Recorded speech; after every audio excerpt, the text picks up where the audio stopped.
akakubwira ibintu ukagira ngo ni ukuri ariko Pastor Claude nta kuragira. Hari umuntu yigeze kurya amafaranga aramuhemukira, amaze kumuhemukira umugore aramubwira ngo Claude uburyo mpemukiye amarira yanjye, ikindi nzazana amajwi amakuru ndetse n'abantu benshi yagiye agirira nabi. Kunumva ibyo none naza akavuga yuko ibyo navuze atari ukuri. Pastor Claude wenda muzi cyane, turaziranye cyane. Hari umugore umwigeze gukunda wenda ntashatse kuvuga, ariko Pastor Claude nta rukundo yari amufite, ahubwo yashaka kumurya imodoka. Zaba ari inshuti z'abagore abanza mbese ashaka ko baryamana, aba yaramusabye abataramusabye. Icyo mpamya cyo Claude ntago mwagendana amezi 2 amezi 3 atarashaka ko muryamana cyase mutararyama. Uburyo ni umukozi w'Imana, ntago Pastor Mutesi yakwambara ubusa Pastor Claude. Uyu muriro yacanye kuri Pastor Mutesi, ahubwo ni ugiye kugarukira ko hari abantu benshi bagiye gutanga ukuri gufite ibimenyetso kugaragara kuri. Uravuze ngo nabakozi ba shitani. Reka nkubwire ukuri rero, sibyo? Reka n'ubushyizemo nako nabakozi ba shitani.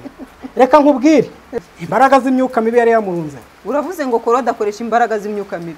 Reka Claude ni umurangi.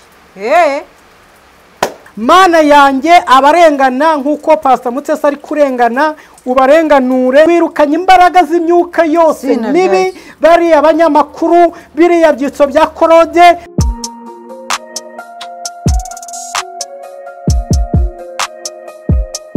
Impanuro TV, ishakiro ry'amakuru yizewe.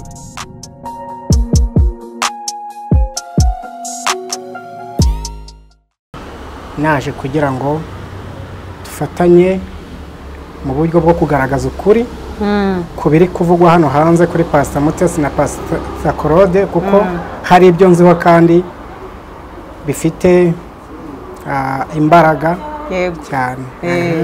Uragira uti jewe ndashaka kugaragaza ukuri kw'ibintu, ati ndabirambiwe ikinyoma kiza kikaza gashaka kwigira nkaho ariko kuri, ati genda ndashaka kwigaragaza ukuri nkanjye. Ndashaka kugusaba utugaragarize aba bombi, urabazi muraziranye? Yego turaziranye. Bombi muziranye mu buhe buryo? Reka mbere gukomeza ko ndo umukristo sengera kuri ADPR y'Inyarugenge. Reka dutangire dusenga dusoma n'ijambo ry'Imana. Data mu izina ryawe Yesu, Imana ikomeye, Imana ishoboye byose, Imana ifite byose mu kuboko kwayo, uhabwe icyubahiro. Turagira ngo tuyobore muri iki kiganiro, habemo gutana no kubeshya. Mwami Imana uduhe imbaraga mu kanya kose tumara, uduhe imbaraga zo kuvuga ukuri kandi nyaguhara ku ngoma. Nabo tugiye kuvugaho nyaguhara ku ngoma, ubagirire neza, ubeshya umukuremo ibibeshyo, uri kurengana umurenganure, kuko uri Imana irenganura abarengana.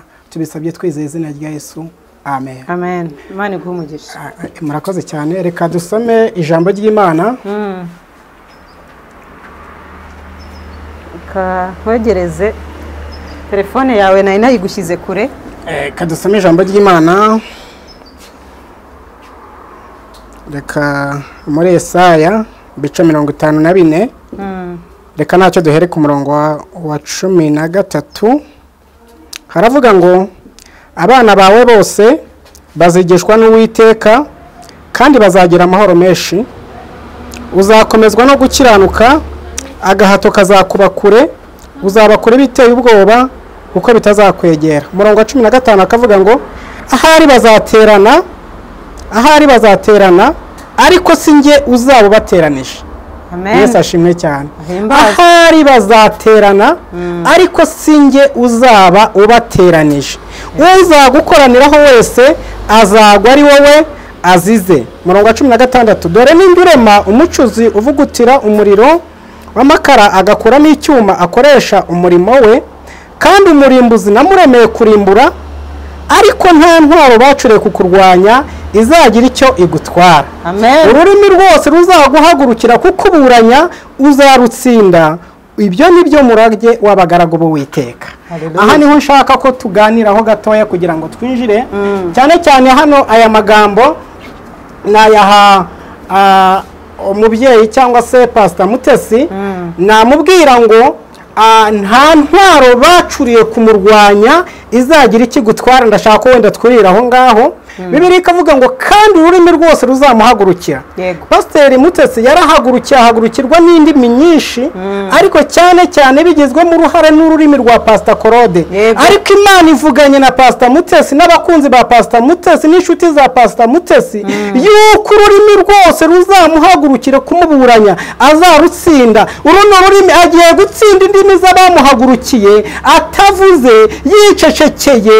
Kandi ikindi intwaro zose hari n'intwaro ziri kumucurirwa kugira ngo bamurogeshe cyangwa se bamuroge bamugirire nabi.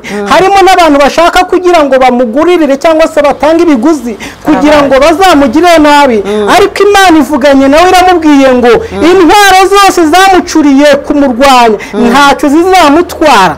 Ijambo ry'Imana hejuru ryavuze ngo kandi ngo abana be bazigishwa n'iki? N'Uwiteka. Harimo abantu bari kuvuga ngo none ko wamufasha agapfuye bizagenda gute? Imana ivuganye nawe yuko uko byakagenda kose abana be bazigishwa n'Uwiteka. Kabiri, bazagira amahoro menshi nubwo hari abari gushaka kubabuza amahoro cyangwa se kumubuza iki? Amahoro. Ikindi ijambo ry'Imana ryavuze ngo kandi umurongo wa 16 ryamubwiye ngo dore n'ingiye mu mucuzi uvugutira umuriro w'amakara agakuramo icyuma akoresha umurimo we ngo umurimbuzi Imana yamuremeye kugira gute? Kurimbura. Claude ni Imana yamuremye nubwo afite amagambo n'ururimi rwo gushaka kurimbura umukozi w'Imana ariko Imana yavuze ngo umurimbuzi namwemereye kurimbura ngo ariko intwara afite mu ntoki ntacyo zizamurwatwara n'ururimi rwiwe ntacyo ruzatwara Pastor Mutesi. Rero ndashaka kuba ukuri kose twongereho irindi jambo ry'Imana riri muri Ezekiel ibice 21 umurongo wa 32. Hari ijambo rivuga ngo nzabyubika ni inshuro 3. Gatatu bivuga ubutatu butagatifu bw'Uwiteka cyangwa se bw'Imana.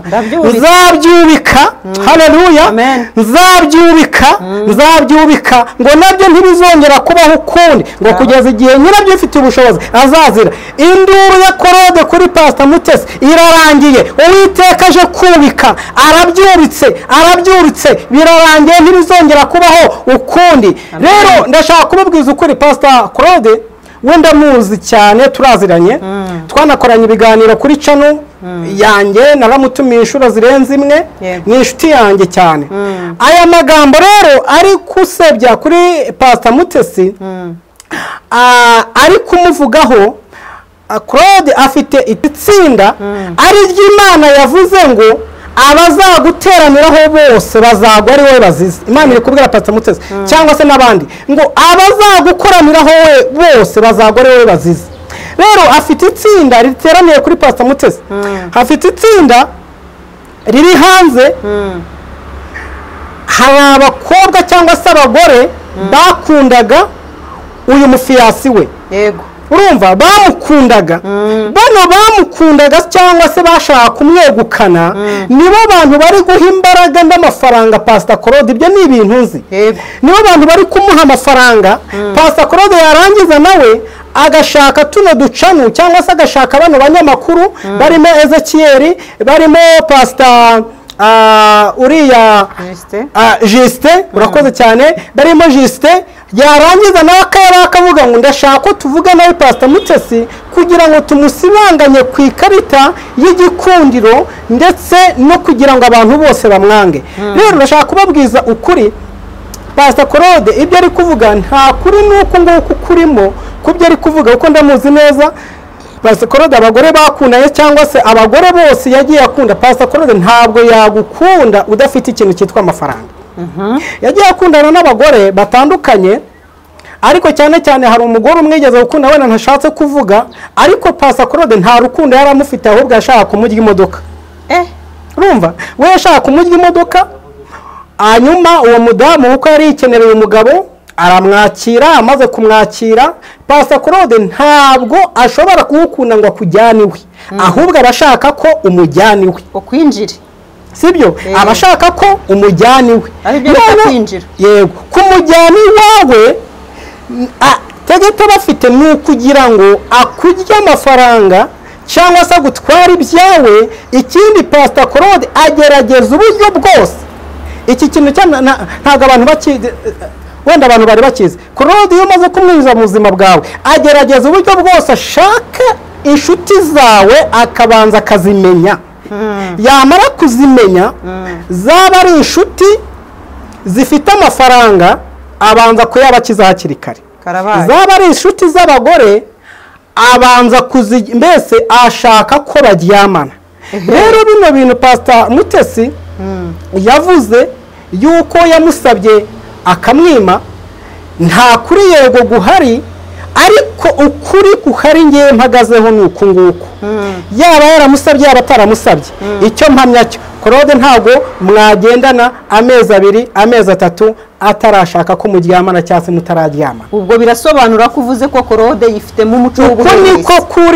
Uko niko kuri ku ijambo ry'Imana, uko niko kuri mvugiye ahangaha ngo bijyanye n'ibyo ngibyo. Rero ibintu ari gusebanya, ari kugira gute, biriya yari arimo hata Pastor Mutesi ngo emera yuko twaryamanye, yashaka kugira ngo mutego avuga ngo yego, ariko ndabihamya neza yuko Pastor Mutesi uburyo muzi, uburyo ni umukozi w'Imana, ntago Pastor Mutesi yakwambara ubusa Pastor Claude. None Damascene, ko hari abantu benshi bakomeza kubona hari abavuze ku kiganiro kiri hagati ya Pastor Mutesi na Pastor Claude, abagiye nko ku ruhande rwa Mutesi cyangwa se abasa nkaho bataje bavuga ibyo nka Claude yavuze, bavuga ko ngo bishyuwe na Mutesi cyangwa se ngo bishyuwe n'abandi bantu ntazi.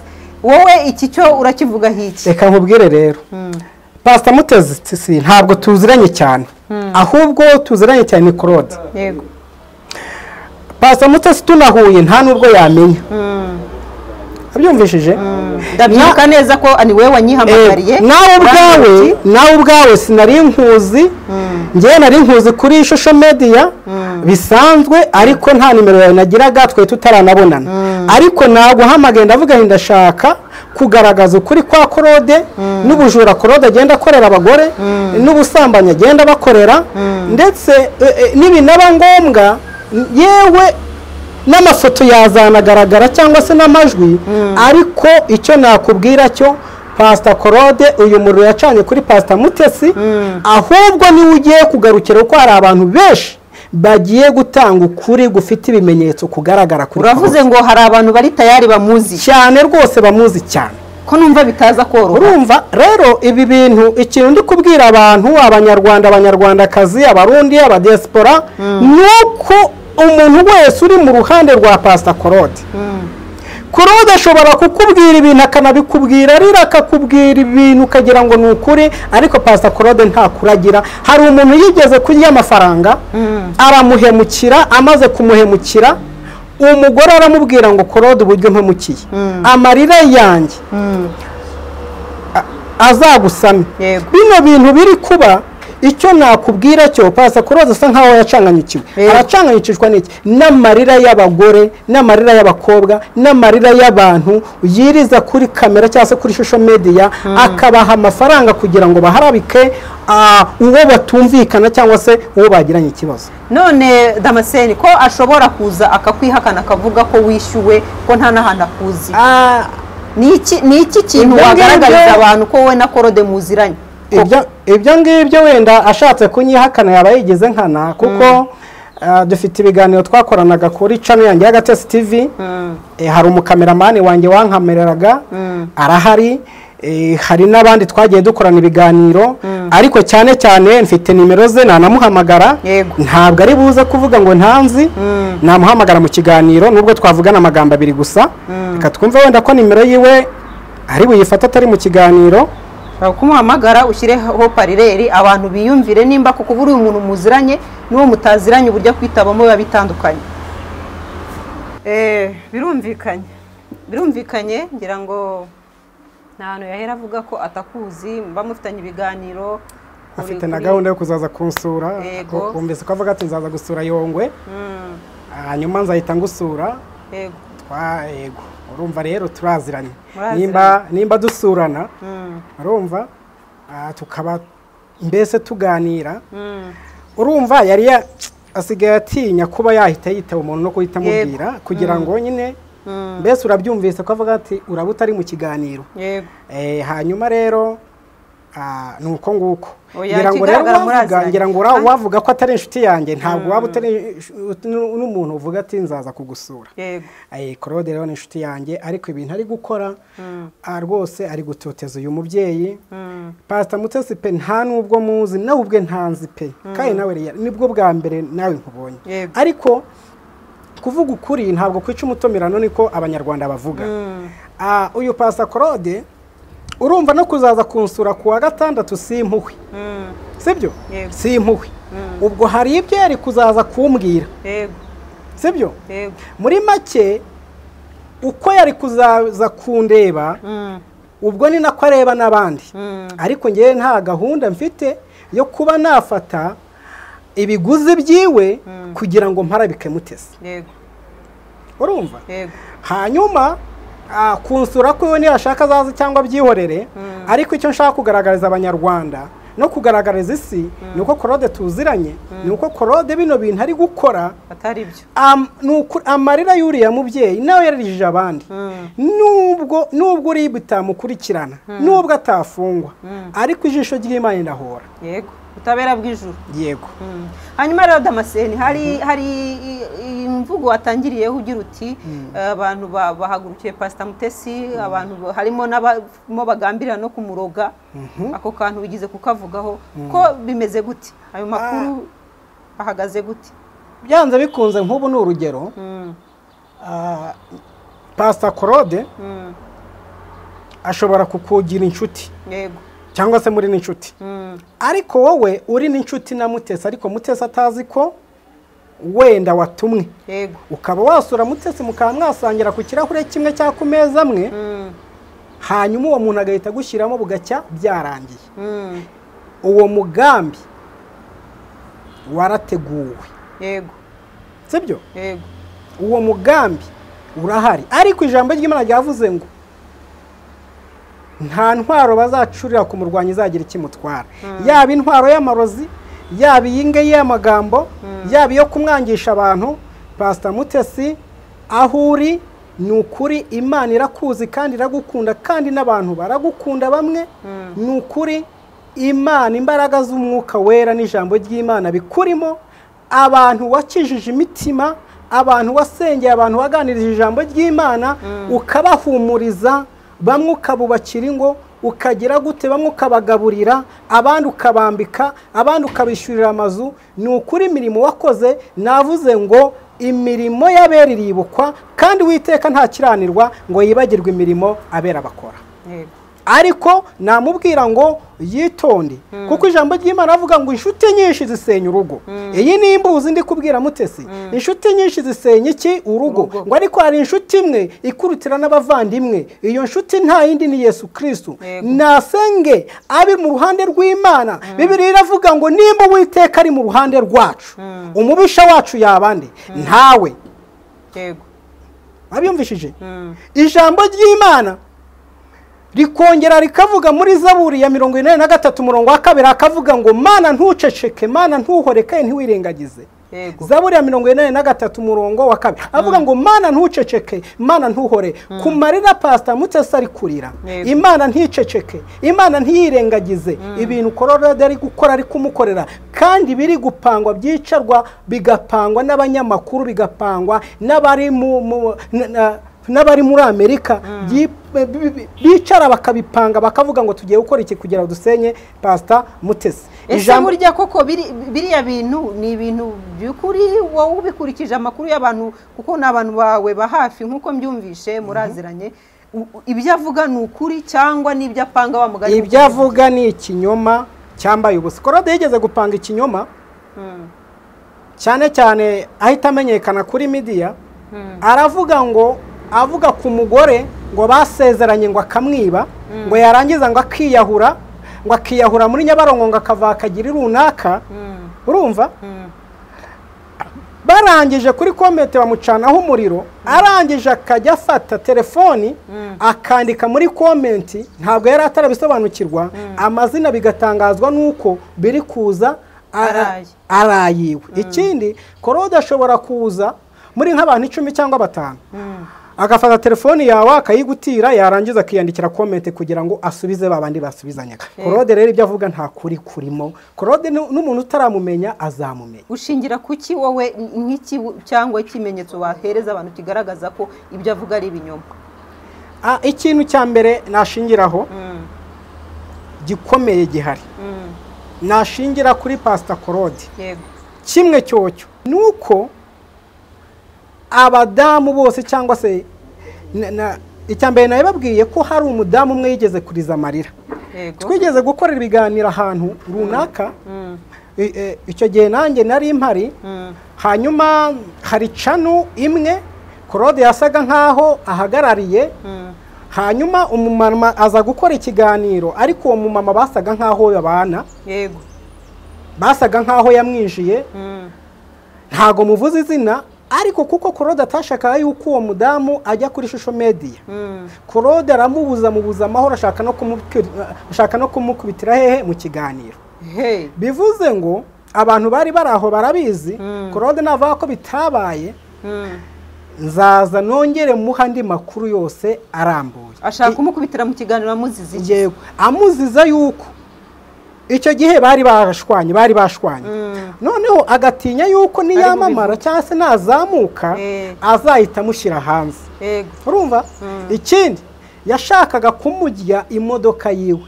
Uwo mudamu abimenya kare, amaze kubimenya kare asa nkaho bagize gute? Bashwanye.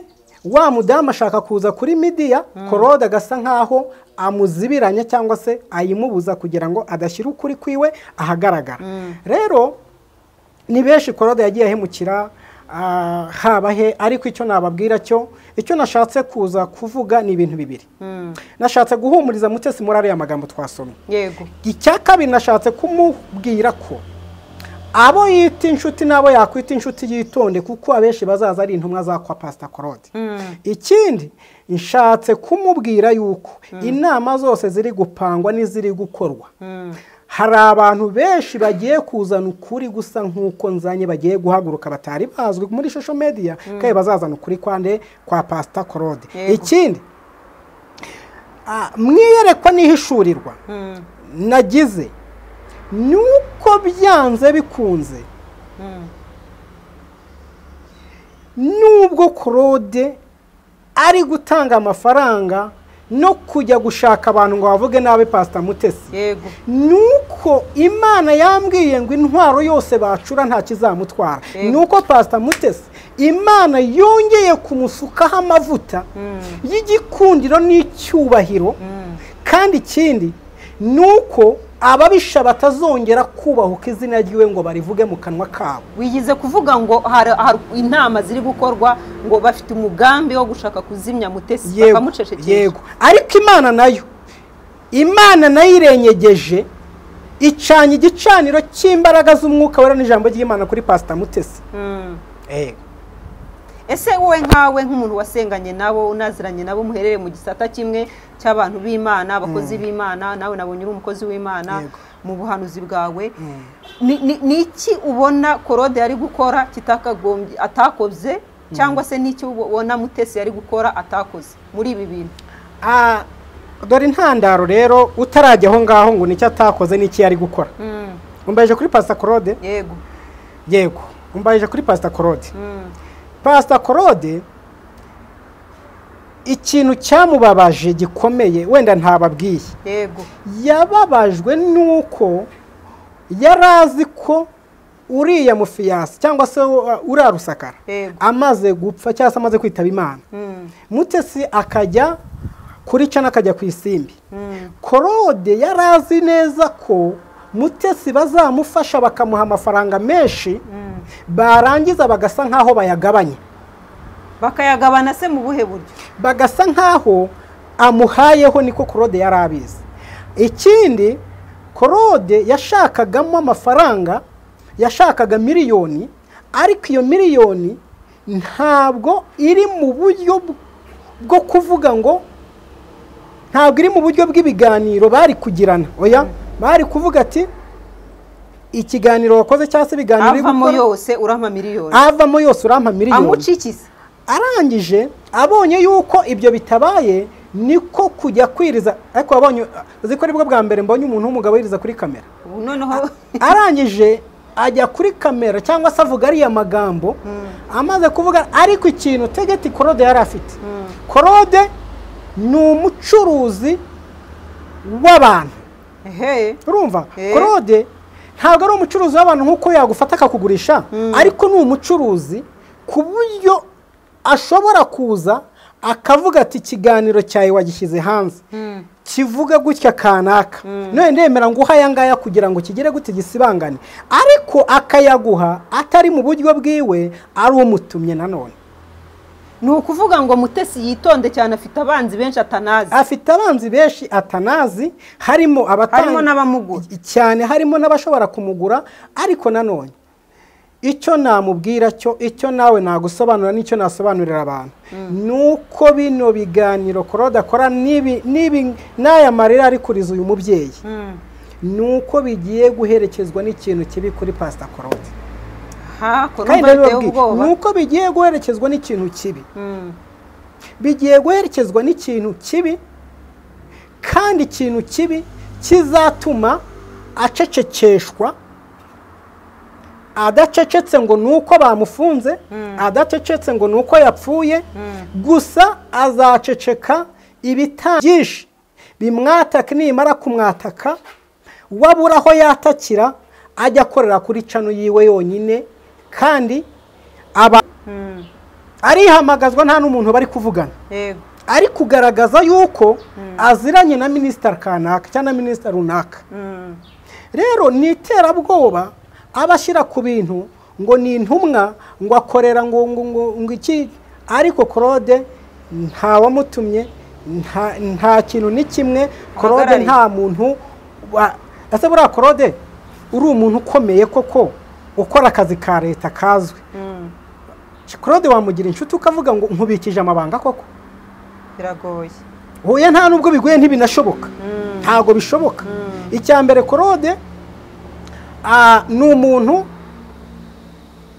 abantu baravuga ngo agira ukuri nta kuragira, ahubwo akunda amafaranga. Icya kabiri, Claude akunda ikintu cyitwa aho byacitse. Icya gatatu, Claude akunda kuza agahita yataka umuntu wamuvuzeho ibiri ukuri. Ikindi yabonye atabishoboye, akoresha imbaraga zo kuvuga ngo ndaguha amafaranga, uceceke. None ubu wowe nakugura ejo ntabwo tuzabona ugarutse wisubira nka Justin. Reka nkubwize ukuri, wisubira mu byo wavuze. Mu gihe mfite cyangwa mu myaka mfite si myinshi ariko sinamike, kandi ndi umukozi w'Imana, nta kintu n'iki na kimwe kizahindura mu magambo mvuze. Urumva, nubwo yazana iki, nubwo twahura mu kiganiro, Claude ntabwo nzigera musaba imbabazi kuko muvugiye ibitari byo, ibidahari. Sibyo? Ikindi nzazana amajwi, amakuru, ndetse n'abantu benshi yagiye agirira nabi. Numva ibyo none naza akavuga yuko ibyo navuze atari ukuri. Sibyo? Yagiye abagirira nabi mu buhe buryo? Nabivuze n'ukuri kubinsubirishamo, navuze ku mu buryo nimba kubonyeho amafaranga uri umugore, usibye ko ubu wenda yashatse, ntaza amakuru y'ubu ngubu, yakugiraga inshuti kugira ngo nimba ari imodoka ayigukureho. Icya kabiri, nimba yarakubonaga ho nk'umuntu mbese wamuha amafaranga runaka, yakubitaga vuba kugira ngo ubucuti bwawe nawe burangire, ariko yarayatwaye. Rero abantu bamwitondere cyane, kandi ikindi gikomeye, abantu bitondere ibyo avuga, kuko ibintu avuga bigiye kumutamaza. Abonye abaza, abonye noneho abaza bazanye ibihamya bifatika. Ubu ngewe nazanye ibihamya by'amagambo, sibyo? Ariko hari uzazana ibihamya akazana akavuga ati ibi n'ibi n'ibi n'ibi, akabishyira aho ngaho. Urumva, hari uzazana ibihamya akavuga ati kanaka bino bintu itariki ni gutya na gutya gutya na gutya, akazana ama message, cyangwa se akazana n'inyandiko, cyangwa se akazana, cyangwa se akaba yazana n'umwana n'urugero. Sibyo? Wenda hari wabyitira akazana n'umwana, ariko hari uzazana akavuga ati uyu mwana ntabwo wamwiyandikishije mu irangamimerere.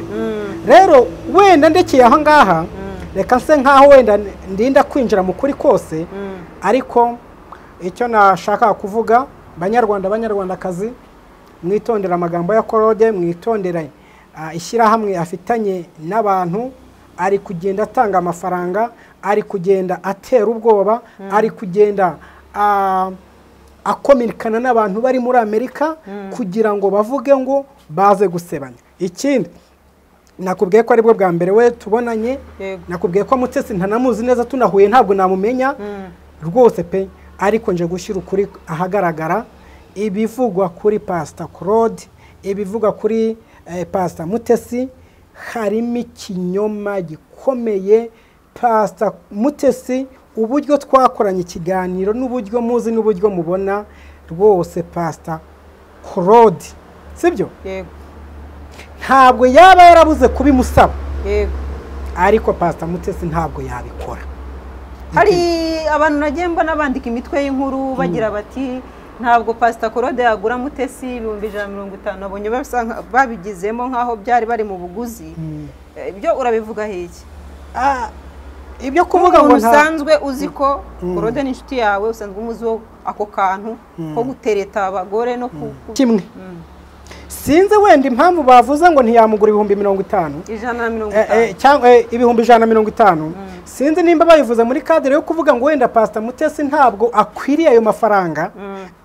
Sinzi nimba bashatse kuvuga ko Pastor Mutesi ari hasi y'ayo mafaranga. Kereka niba ikiganiro wenda acyumvise ukakimbwira. Nabonye titre. Urumva? Sinzi nimba wenda bashatse kuvuga yuko Pastor Mutesi ari hejuru y'ayo mafaranga cyangwa ari hasi y'ayo mafaranga. Ariko icyo mpamya cyo kimwe nzi kuri Claude, mpamya kuri kimwe shize wenda nsubije iyo titiri, nuko Pastor Claude nta n'ibihumbi 10 yagwa, ahubwo nayo waba ufite yayakuye. Nicyo muziho. Ni ukuvuga ngo kuri titre ku byagiye hanze bivugwa yuko amafaranga yamuhuriye ngo yamubwiye ko azamuha ikanzu 150 ngo kugira ngo amuhe bagende gusambana i Muhanga. Ayo makuru Claude uko byakagenda kose, nubwo Mutesi aza kubyemera bakanajyana, ahubwo Pastor Mutesi yari gushiduka na rogi bari mari uri kuyishyura. Abyumvishije? Ikindi yari gushiduka, urumva? Yari gushiduka nubwo aza kwemera ayo mafaranga, usibye ko atari no kuyemera. Yari gushiduka mubwiye ati telefone iranzimanye kandi amafaranga ari kuri telefone. Hari byagiye bivugwa ko ngo hari abakobwa yagenda kajyana muri rogi ngo bamara gukora ibyo bakora, byaravuzwe ngo akitabishwa nk'ugiye gutabara kwa muganga ngo kagenda agiye. Pastor Claude, icyo nkubwiye cyo nuko ayo mafaranga avuga ibyo bihumbi 150, urumva? Ntayo yamuha.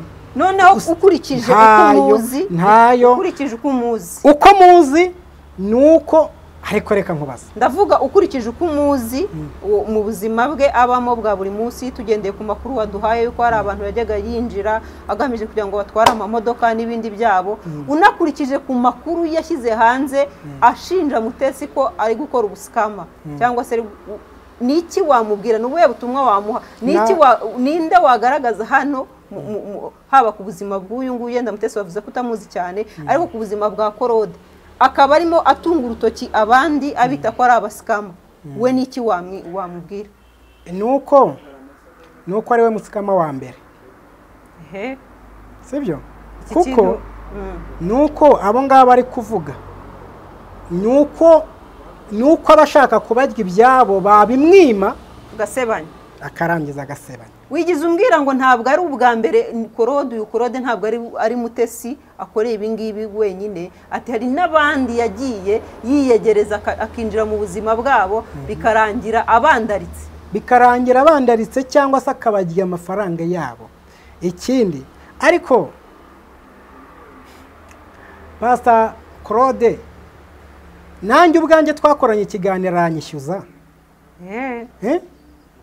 Nimba urumva nakazi mwagiranye akazi, yego nakazi, ari ku buryo nari muzi n'uburyo namufataga, nuko yari yanyemereye ko atari bunyishyuze. Yego urumva birangiye arambwira ati ntaya ngaya ndayamuha nk'uko wenda wayaha n'umutumirwa cyangwa se n'undi ariko icyo nakubwira cyo ni uko ibintu biri kuvugwa kuri uyu mubyeyi Mutesi mbabwije ukuri ni akagambane kari mu byiciro navuga ko ari nka bitatu. Icya mbere ni inyungu bwite za Claude, yego usibyo kuko yashakaga kumwaka amafaranga Pastor Mutesi ntayamuhe, kuko Claude yarazi yuko mu biva mu nkunga Pastor Mutesi bazamuha byo gutabara umugabo we, yarazi ko Claude basa nkaho bazagabana. Icyo ni icya mbere, izo ni inyungu ze bwite. Kabiri, ibintu ari gukora ni mu nyungu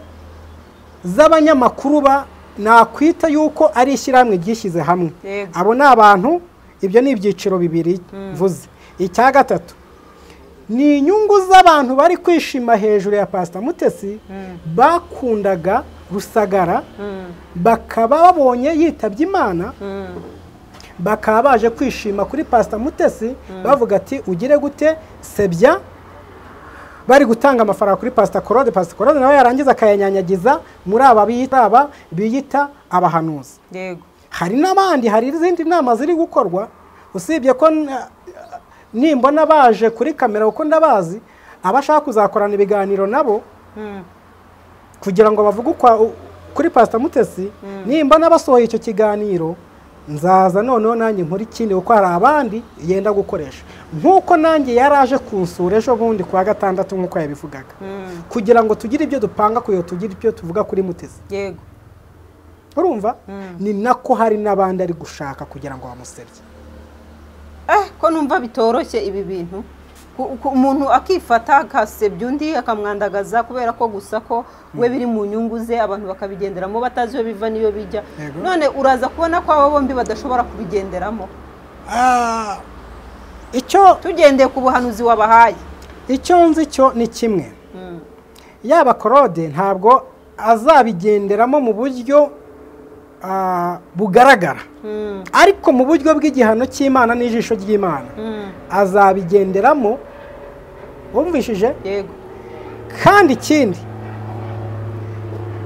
na Pastor Mutesi uko ndi kubibona ari kubigenderamo ubu ngubu, kuko ari kuririzwa amarira na Claude ku bw'amagambo ari kuvuga. Yego. Ariko mu buryo bw'ubwami bw'Imana ntabwo bwigeze busenyuka, kuko ijambo yigishaga n'abo yahuguraga n'abo yabwirizaga n'ubundi bazakomeza bamukurikirane kandi baziyongera. Rero nk'uko wari ubivuze ngo hari abantu babigenderamo, nta bazabigenderamo, Claude ntazabigenderamo mu buryo bugaragara.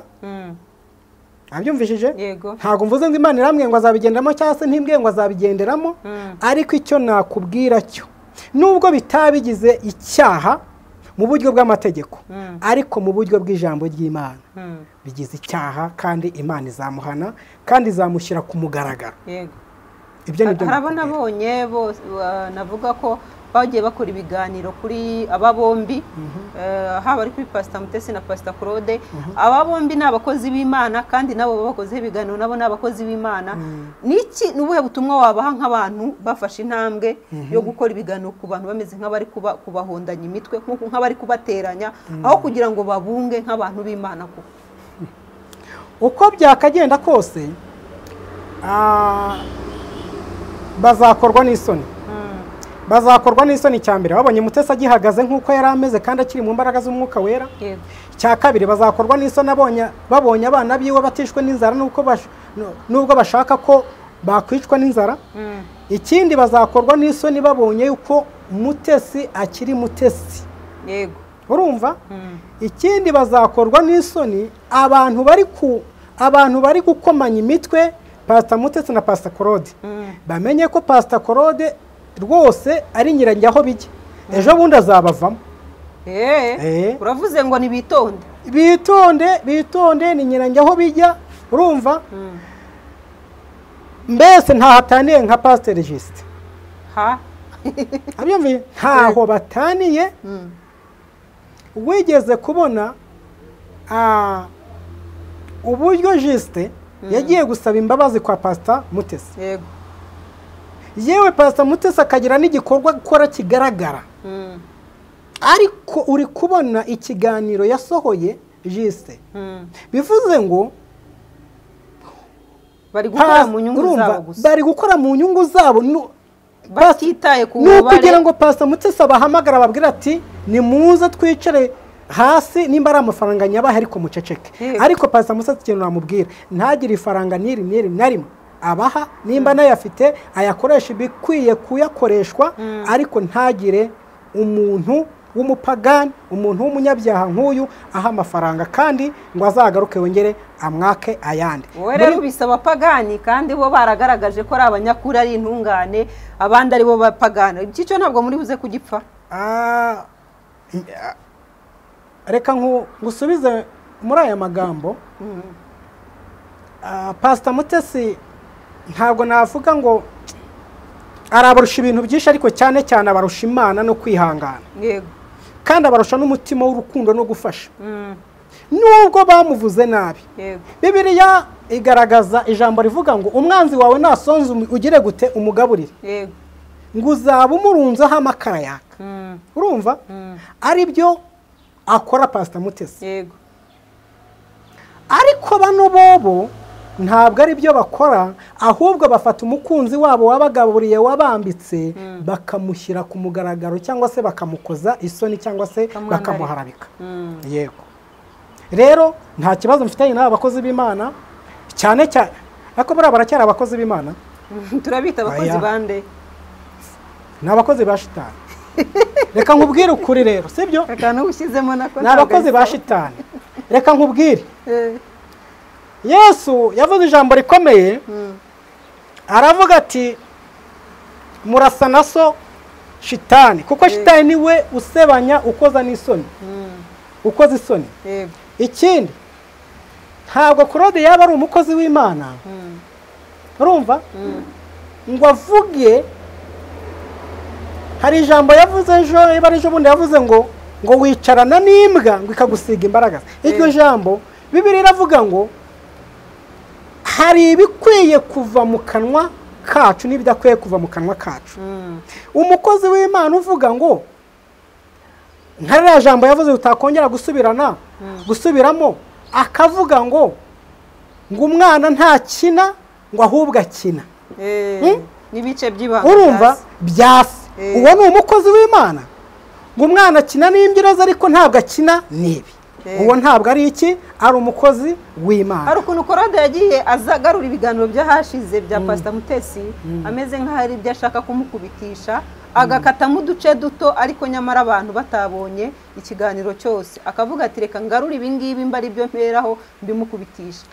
Pastor Mutesi rero uburyo mubona n'uburyo muzi ntabwo ari indyage. Yego. Urumva? Pastor Mutesi Claude ashobora no kumukonvekamo ibintu akavuga ati reka dukore ikiganiro. Yego. Akabishyira aho ngaho kuko simpamya ko reka nkubwire simpamya narakibonye.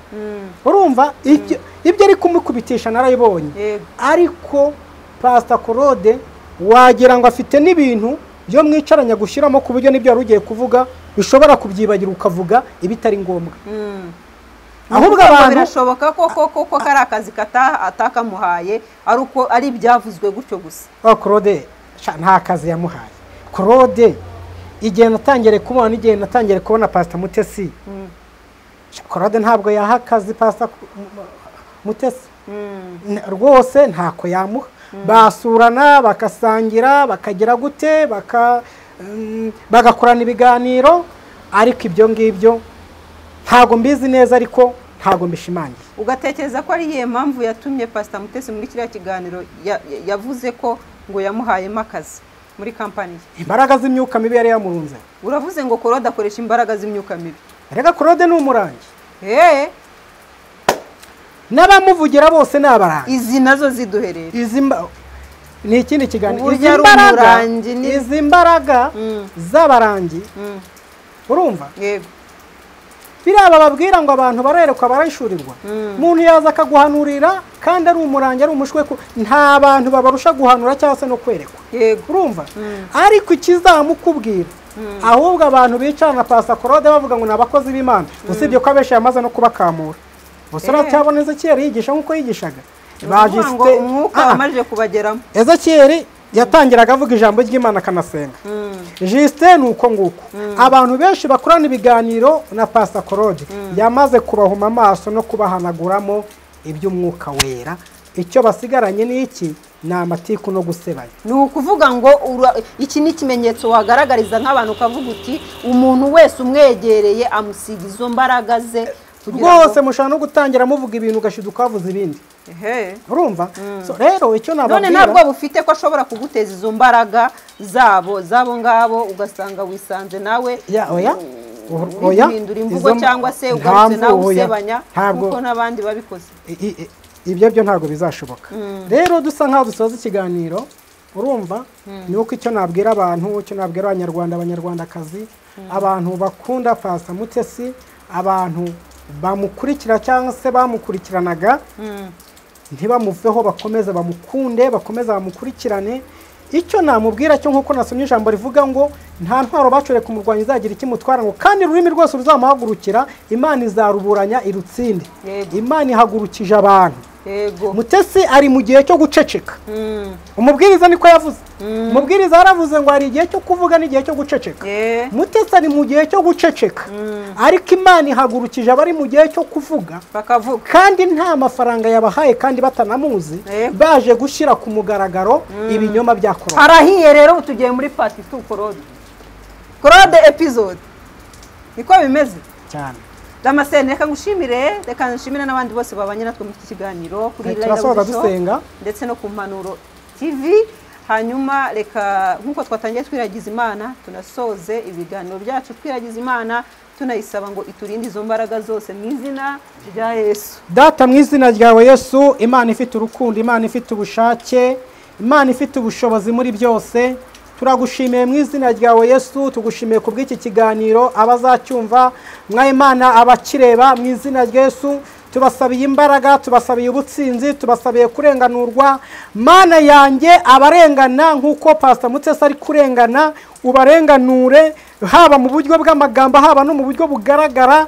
Kandi abarwayi ubakize, abafite ibibazo by'umubiri ubagirire neza, abafite ibibazo mwami Imana by'ubukene ubagirire neza. Kandi nyaguhara ku ngoma n'iyicanu yanyakiriye uyizamure ikure kuri urwego yishire ku rwego ruri hejuru rukomeye cyane. Kandi ubahumugisha mu izina rya Yesu Kristo.